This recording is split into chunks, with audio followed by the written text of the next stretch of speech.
చంద్రబాబు గారి పెట్టుబడుల బండారం పార్లమెంటులో బట్టబయలు. పాలకూర, కొత్తిమీర అన్నం ఏవేవో దేశాలకు వెళ్ళి ప్రత్యేకంగా స్టాళ్లు పెట్టి పెద్ద రియాలిటీ షోలు ఏర్పాటు చేసి ఆంధ్ర క్యాంటీన్లు పెట్టినా పెద్దగా వర్కౌట్ కానట్టుంది.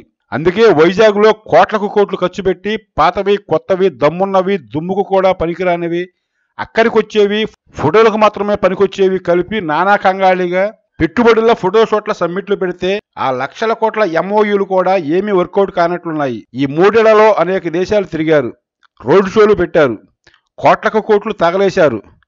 మా రాష్ట్రానికి రండి, ఫలానా రాయితీలు ఇస్తాం, ప్రోత్సాహకాలు బాగా ఇస్తాం అనే ప్రచారం అవసరమే, కొంత హైప్ కూడా అవసరమే, తప్పులేదు.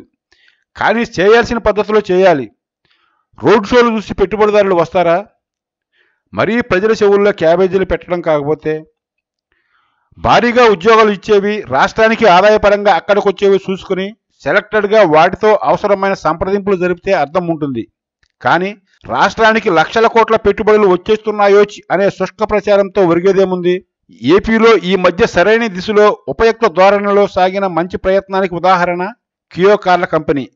మొబైల్ ఫోన్ల ఉత్పత్తి కంపెనీలతో నేరుగా లోకేష్ సంప్రదింపులు జరుపుతున్నాడు. అది మంచిదే. పార్లమెంటులో కేంద్ర మంత్రి గారే బాబు పెట్టుబడుల ప్రహసనాల బట్టలు విప్పేశారు. దేశ విదేశాల్లోని సంస్థలతో 996 ఒప్పందాలు కుదుర్చుకుంటే అందులో చాలా రద్దయిపోయాయి.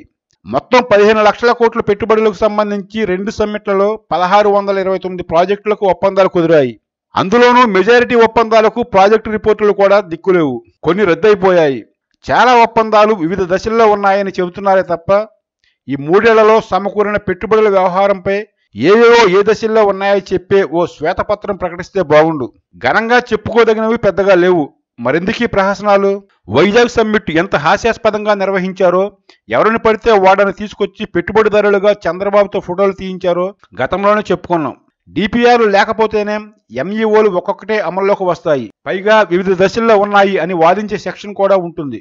అయితే రిపోర్టులు, పరిశీలన, లాభదాయకత, సాధ్యాసాధ్యాలు, ప్రభుత్వం ఇవ్వదలసిన రాయితీలు వంటి కాంక్రీట్ ఒప్పందాలు, కార్యాచరణ లేకుండా ఎన్ని లక్షల కోట్ల ప్రతిపాదనలు, ఎంఈఓలు వచ్చినా ఏం ప్రయోజనం?